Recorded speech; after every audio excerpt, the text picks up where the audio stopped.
미라클 모닝 애청자 여러분 안녕하셨습니까? 이제 4월의 마지막 주간과 5월을 맞이하는 한 주간을 시작하는 아침입니다.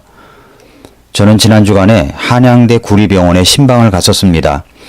얼마 전 긴급 기도 부탁을 드렸던 김희 자매님 시어머니이신 윤석임 모치님 신방을 갔었습니다. 중환자실에서 정말 생사를 왔다 갔다 하는 긴박한 상황이었지만 두 번에 걸쳐서 중환자실에 신방을 가 글 없는 책을 가지고 구령 상담을 하여 예수님을 구주로 믿겠다고 기도하셨습니다. 말도 할 수 없는 극한 통증과 고통 속에서 간절한 마음으로 따라 기도하시는 그 어머님의 입술을 살피며 영접 기도를 하게 했는데 중환자실의 구령 상담은 중환자를 다루는 의사의 신병이었습니다. 그런데 그 모치님이 인공호흡기를 떼시고 자가호흡을 하시게 되었고 일반 병실로 올라오셨다고 해서 저희 부부는 너무 기뻐서 과일 바구니를 들고 병문안을 가게 되었습니다. 밤새 잠을 못 주무시다가 방금 잠이 드셨다고 해서 큰아드님 네 분과 함께 간절히 기도만 하고 왔지만 정말 기뻤습니다. 중환자실 앞에서 기도했던 내용대로 완쾌되셔서 가정으로 건강한 몸으로 가족과 함께 지내시기를 다시 한번 기회를 달라고 기도했는데 정말 하나님께서 그 응답을 해주셨습니다. 기억하시고 계속해서 완쾌되셔서 가정으로 가실 수 있도록 기도해 주시면 감사하겠습니다.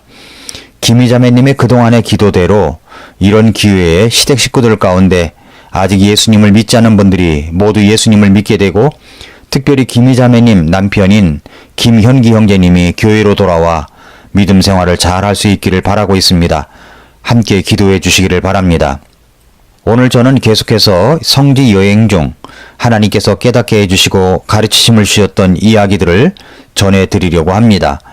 제가 이스라엘 요르단 성지 여행을 가게 되었을 때 갈릴리 호수 주변에서 베드로 물고기 생선 요리를 먹고 팔복교회와 가버나움 교회를 거쳐서 이제 요르단을 향하여 출발을 하였습니다. 이스라엘에서 요르단 국경으로 넘어가는 것입니다. 그래서 요르단의 수도 암만으로 가서 하룻밤을 자야 했습니다. 요르단 국경을 넘는 일은 긴장되는 일이었습니다. 국경지대에서 요르단으로 넘어가는 과정은 많은 시간을 보내야 했습니다. 사진도 찍지 못하게 하고 가이드는 우리를 정말 긴장하게 만들었습니다. 남의 나라 국경을 넘는 일이니까 잘 따라주어야 하겠다고 생각했습니다. 드디어 요르단에 들어왔습니다.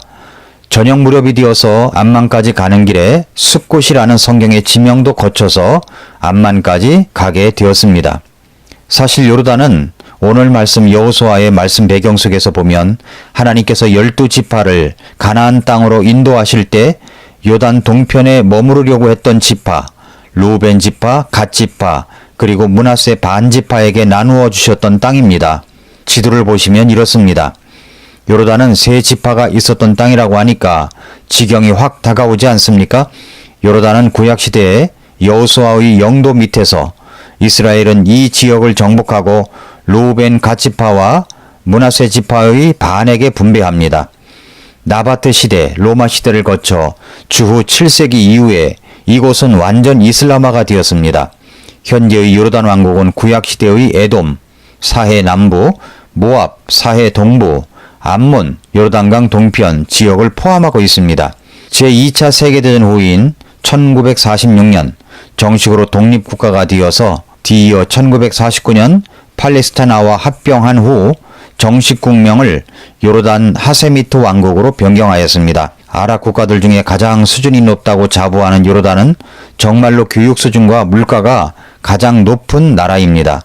화폐 단위는 디나르를 사용하며 시차는 한국보다 마이너스 7시간입니다. 썸머타임 기간은 마이너스 6시간입니다. 약 970만 인구 중 수니파 이슬람이 90%나 차지하고 있습니다. 요르단은 중동에 있는 이폰 군주국입니다.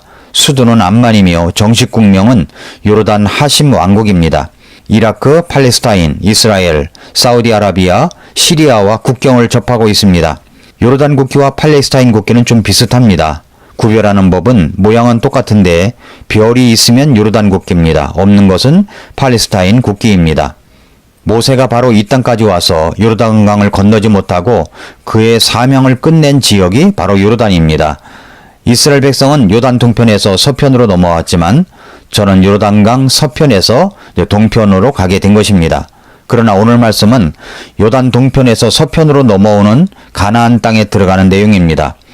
이스라엘 백성들이 드디어 광야 생활을 끝내고 요르단강을 건너는 역사적인 자리에 있게 되었습니다. 여호수아 3장의 내용입니다. 이 말씀을 통해서 우리에게 주시는 말씀, 인생의 요단강을 건너는 방법에 대해서 말씀을 받도록 하겠습니다. 우리는 공경에 처하게 되면 우리의 습관적인 것들이 나옵니다. 공경에 처할 때 어떻게 그것을 해결할 것입니까? 자신이 평소에 잘 쓰는 방법을 찾습니다. 그것이 무엇입니까? 그것은 자신을 의지하고 자신의 판단으로 무엇인가 해결해 나가려고 한다는 것입니다. 그러나 정말 나 자신의 판단을 믿을 수 있단 말입니까? 믿을 수가 없습니다. 그렇게 믿고 잘 풀렸다면 지금쯤 엄청나게 잘 되어 있어야 하지 않았을까요? 우리는 공경에 처할 때 하나님을 의지하고 나아가 무릎을 꿇고 기도하기보다 자신의 생각과 의지대로 문제를 해결하고 있다는 것입니다. 즉 하나님의 전능하심을 의지하고 그분을 믿고 따라가기보다는 자신의 판단과 지혜를 앞세우기 쉬운 것입니다. 그러나 오늘 본문의 여호수아는 범사에 하나님을 앞세움으로 승리의 삶을 살았음을 증거하고 있습니다.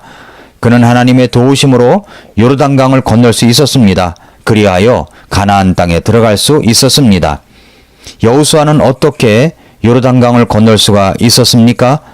그 시련의 강을 건널 수 있었던 것은 무엇 때문일까요? 우리도 하나님이 주신 축복을 갖기 위해서 요르단강을 건너야 할 때가 있습니다. 지금이 바로 그때라고 생각합니다. 요즘은 국가적으로도 그렇고 경제적으로도 정치적으로도 정말 어려운 때를 지나고 있습니다. 우리 모두 개인적으로도 이런저런 고난과 역경이 있는 분들이 많습니다. 어떻게 우리는 우리의 인생의 요르단강을 건너 하나님의 약속, 축복을 가질 수가 있단 말입니까? 우리는 여호수아에게서 배울 수가 있어야 합니다. 오늘 본문은 드디어 이스라엘 백성들이 약속의 땅 가나안에 들어가기 위한 마지막 관문인 요르단강 앞에 서게 된 것을 보여주고 있습니다. 지금은 요르단강이 샛강처럼 폭이 좁은 강이 되었지만 그때 당시에는 건너가기 힘든 그런 강이었습니다. 여호수아 3장 15절에서도 그런 분위기를 느낄 수 있는 말씀이 있습니다. 요르단이 수확할 때 항상 그것의 모든 뚝에서 흘러 넘침으로 라고 했습니다. 이제 이스라엘 백성들은 남녀노소 할 것 없이 이 요르단강을 건너가야 합니다. 강물이 넘실대는 난관 앞에서 어떻게 이스라엘 모든 백성들, 거대한 백성들과 과축들은 이 강을 건널 수가 있었단 말입니까? 인생의 요르단강, 시련의 강을 우리는 어떻게 건너갈 수가 있을까요? 첫째로 할 수 있는 한 최선을 다해야 합니다. 3장 1절에서 여호수아가 아침에 일찍 일어났고 그와 이스라엘의 모든 자손이 시팀에서 떠나 요르단에 이르렀으며 그들이 건너기 전에 거기서 머물렀더라 라고 했습니다. 이제 이스라엘 백성들의 지도자는 모세가 아닙니다. 이제는 여호수아입니다. 여호수아가 했던 일이 무엇입니까? 그는 하나님께서 함께 하시겠다고 약속하신 말씀도 있고 도와주시겠다고 하셨지만 자신이 할 수 있는 일을 찾았습니다. 그것은 하나님이 주신 일을 이루기 위해서 아침 일찍 일어났다고 하는 것입니다. 여호수아가 아침에 일찍이 일어나서 여호수아는 아침에 일찍 일어나서 이제 요르단강을 건너가기 위해 준비를 시킵니다. 시팀으로 갑니다. 그리고 요단까지 이릅니다. 여호수아는 아침에 일찍 일어났습니다. 여호수아의 어떤 모습을 읽을 수가 있습니까? 그는 할 수 있는 한 최선을 다하려고 하였던 모습입니다. 오늘날 우리는 믿음을 가지고 있으면서 가장 오해하는 것이 있습니다. 그것은 믿음만 있으면 아무것도 하지 않아도 된다는 착각을 하고 있다는 것입니다. 그러나 진정한 믿음은 믿기 때문에 아무것도 안 하는 것이 아닙니다. 믿기 때문에 최선을 다하는 것입니다. 히브리서 11장에 보면 믿음의 사람들이 기록되어 있습니다. 그런데 그 믿음의 사람들의 공통점이 무엇인지 아십니까? 그것은 그들이 믿었기 때문에 행동을 더 많이 했다는 것입니다. 믿음의 사람들은 행동의 사람들이었습니다. 어떤 일이든지 최선을 다해야 합니다. 그렇다면 우리는 최선을 다하십니까? 우리가 최선을 다해야 할 것이 무엇입니까? 백만장자들은 아침 습관이 있습니다. 그 습관을 따라만 해도 백만장자가 될 수 있다고 이야기합니다. 그들은 하루하루 아침 최선을 다했다는 것입니다. 아침에 일찍 일어났습니다. 그리고 나서 약간의 운동과 샤워를 합니다. 오늘의 할 일 목록, 투두 리스트를 적고 하루 중 어느 시간대 그것을 할 것인가를 적습니다. 그리고 미리미리 묵상하면서 하루를 시작합니다.